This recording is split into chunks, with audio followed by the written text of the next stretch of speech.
Hello everyone, শিউলি village ব্লগে সকলকে স্বাগত জানিয়ে শুরু করছি আজকের রেসিপি আলু পরোটা। তো দেখুন আমার ভেজে নেওয়ার পরে পরোটাটা কত সুন্দর লাগছে দেখতে। তো আপনারাও বাড়িতে বানিয়ে ফেলতে পারেন খুব অল্প সময়ে এই আলুর পরোটা।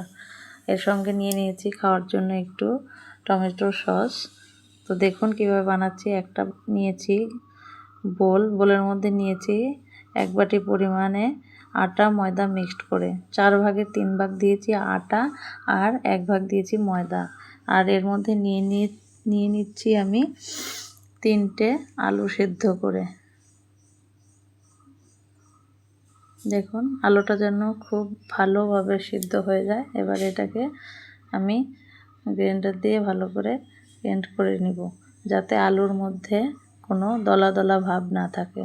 আপনারা হাত দিয়েও ভালোভাবে করে নিতে পারেন।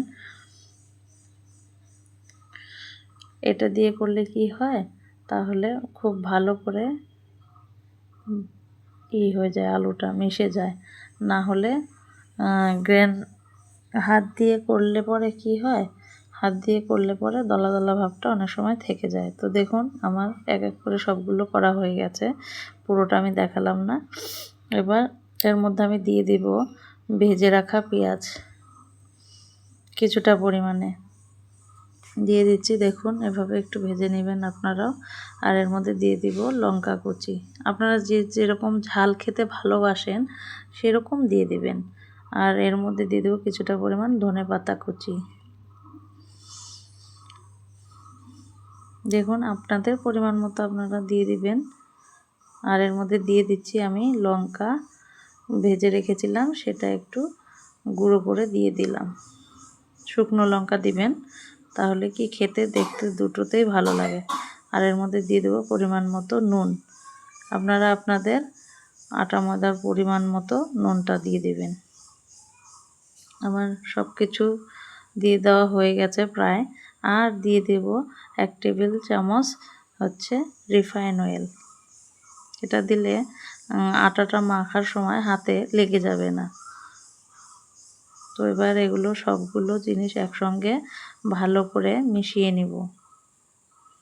যেহেতু আলু আছে, আলুটাকে আটা ময়দার সঙ্গে ভালো করে মিশিয়ে নিতে হবে, না হলে মাখার সময় ভালো হবে না।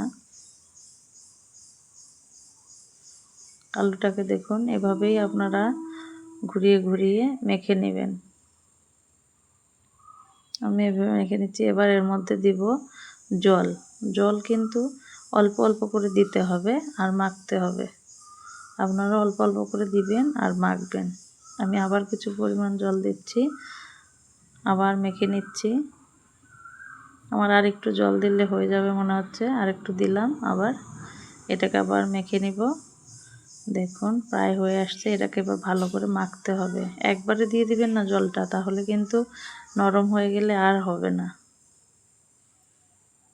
তো এবার মেখে নিচ্ছি। দেখুন সুন্দরভাবে চিপে চিপে মাখতে হবে, ভালো করে মিশে গেলেই হয়ে যাবে। আগেই জল দিবেন না, মেখে দেখবেন যদি লাগে তবেই জল দিবেন। তো দেখুন আমার হয়ে গেছে, আমার আর জল দিতে হবে না। আমি এখন ভালো করে মেখে নিব সুন্দর করে।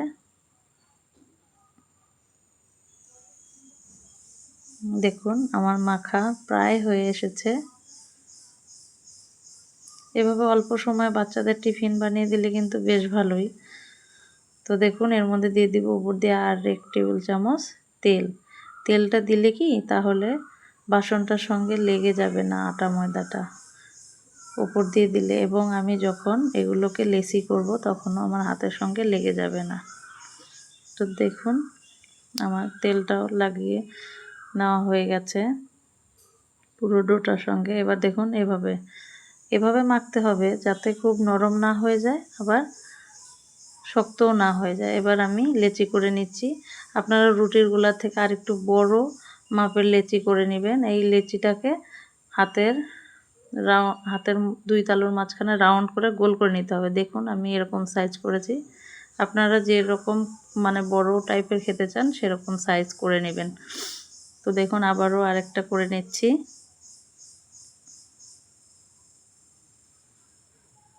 দেখুন এবার আমি সবগুলো করে দেখাচ্ছি আপনাদের একসঙ্গে। এই দেখুন আমার হয়ে গেছে। তো আমার ওই 1 বাটি আটা ময়দা দিয়ে আমার 6টা ডো হয়ে গেছে। এবার আমি বেলবো। বেলার জন্য নিয়েছি বেলুন চাকি। তো আর নিয়েছি ছোট্ট বাটিতে কিছুটা পরিমাণ ময়দা। আপনারা অবশ্যই ময়দা নেবেন। দেখুন এবার ডোটাকে ময়দার মধ্যে লাগিয়ে নিচ্ছি। এবার এটাকে গোল করে করে রাউন্ড করে করে এটাকে একবার উল্টে পাল্টে বেলে নেবেন। খুব সুন্দর করে বেলবেন, যাতে কোথাও পাতলা কোথাও মোটা হয়ে না যায়। গোল করে মাখবেন, তাহলে দেখবেন সুন্দর হয়েছে। তো দেখুন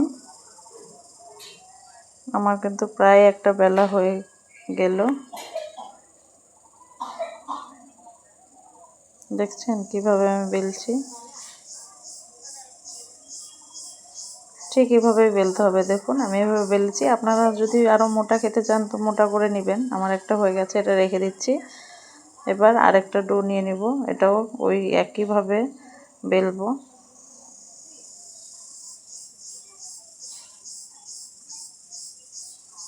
দেখুন অল্প অল্প করে নেবেন ময়দাটা।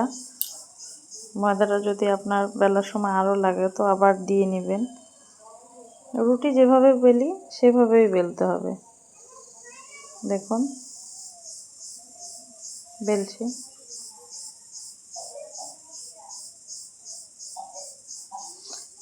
এরকম করে আলুর পরোটা বানালে কি হয় বলুন তো?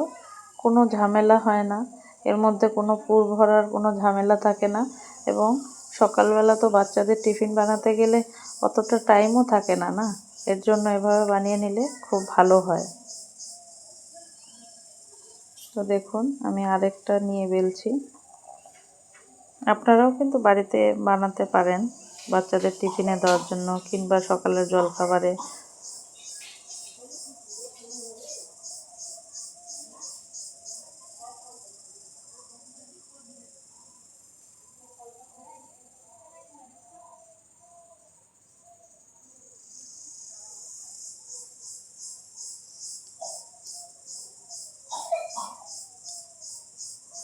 আলুর পরোটা খেতে কে কে ভালোবাসেন কমেন্টে জানাবেন কিন্তু। কে বেশি ঝাল খেতে পছন্দ করেন, কে বেশি। এবার দেখুন আমি কয়েকটা বেলে নিয়েছি কথা বলতে বলতে। দেখুন আপনাদের দেখাচ্ছি, এরকম করে বেলতে হবে, একদম না মোটা না একদম পাতলা। তো এবার এগুলোকে ভেজে নিব। এর জন্যে ওভেনে বসিয়ে দিয়েছি তাওয়া। তো তাওয়া গরম হয়ে গেছে আমার। এটার মধ্যে দিয়ে দিব আমি 1 টেবিল চামচ তেল। হালকা তেল দিয়ে দিবেন, তাহলে পরোটার মতোই ভাজা হয়ে যাবে।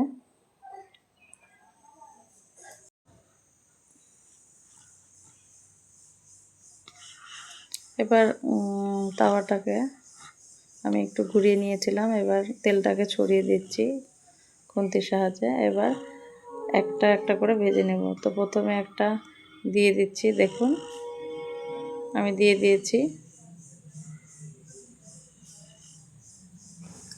এবার এটাকে হতে দিব কিছুটা সময়।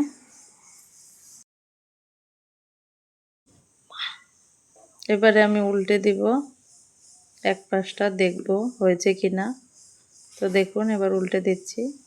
উপাসটা হয়েছে হালকা হালকা। তো এরকমই হবে পরোটা ভাজলে, তো এরকম টাইপেই হয়। তার মধ্যে দিয়ে দিচ্ছি আবার অল্প একটু তেল, উপরে একটু দিয়ে দিব হালকা করে, এটাকে ছড়িয়ে দিব। এটাকে ভালো করে এখন একটু চেপে চেপে নেড়ে দিব, যাতে নিচটা খুব ভালোভাবে হয়ে যায়। দেখুন আবার উল্টে দিলাম। দেখুন কি সুন্দর হয়েছে অপর পাশটা। দেখে মনে হচ্ছে না ঠিক দোকানের মতো পরোটা হয়েছে?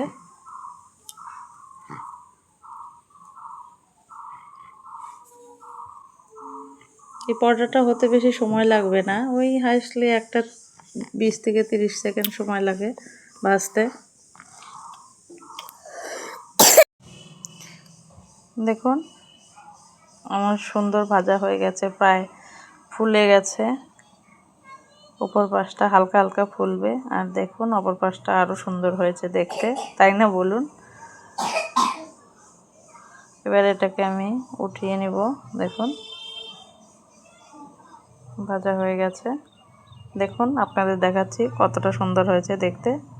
কমেন্টে বলবেন কিন্তু। এটা নামিয়ে নিলাম। দেখুন এবার গরম তাওয়ার মধ্যে আরেকটি দিয়ে দিব। এবার আর তেল দিতে হবে না, কারণ হালকা হালকা তেল রয়ে গেছে, এজন্য এমনি দিয়ে দিচ্ছি।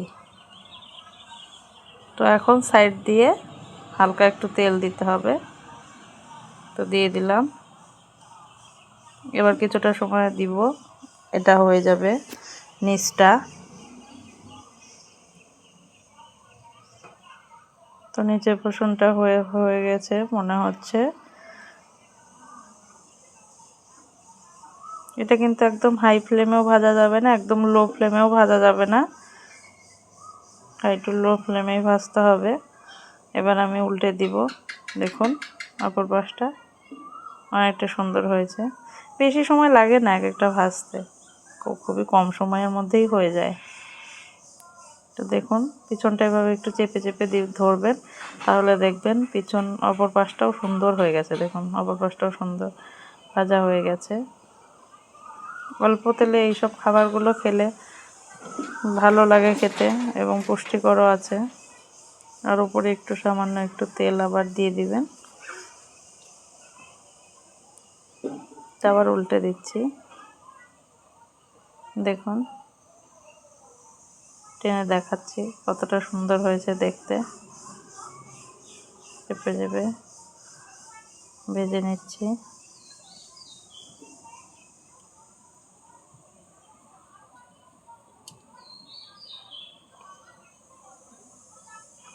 আমার ভিডিওগুলো কে কোথা থেকে দেখেন কমেন্টে জানাবেন আপনারা সবাই।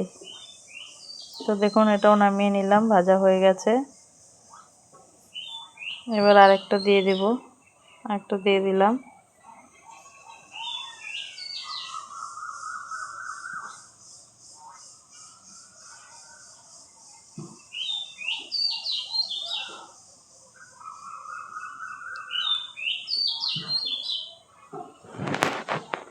আমার মেয়ে তো ভাজা দেখে বলছে কখন সে খাবে, অপেক্ষা করে আছে। এবার এটাকে আবার উল্টে দিব। উল্টে দিয়েছি দেখুন।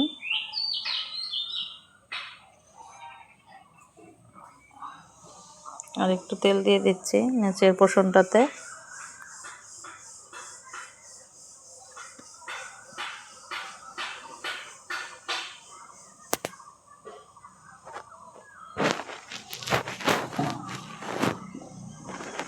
বাস্তে দিয়েছি, এটাকে একটু চেপে নিব উল্টে দিয়ে। দেখুন উল্টে দিয়ে আর একটু এই জায়গাটা একটু তেল কম লাগছিল বলে একটু তেল দিয়ে দিলাম। আবার উল্টে দিব।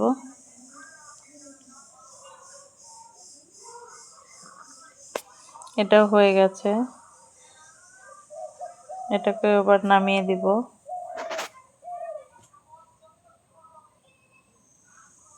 নামানো হয়ে গেল। এভাবে আমি আরেকটি ভেজে নিব।